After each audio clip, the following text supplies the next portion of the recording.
eu creio que ele me ajudou bastante todas as minhas fases aqui dentro do Palmeiras.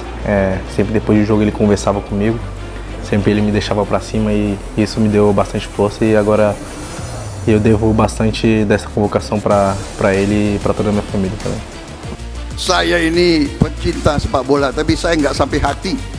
Saya tidak mau nonton World Cup. Di TV pun saya tidak mau nonton. Kenapa? Indonesia tidak main. Tapi dalam hati saya ingin buat suatu hari Indonesia ikut Piala Dunia. Jadi ya kita harapkan dengan komposisi pemain yang bertambah dan juga komposisi pelatih dan asisten pelatih yang baru ini bisa membawa keberkahan kemenangan.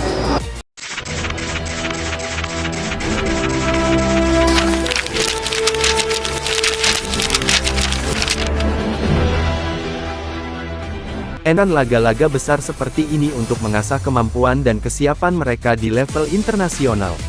Menghadapi tim sekelas China akan memberikan pengalaman berharga bagi pemain-pemain muda Indonesia.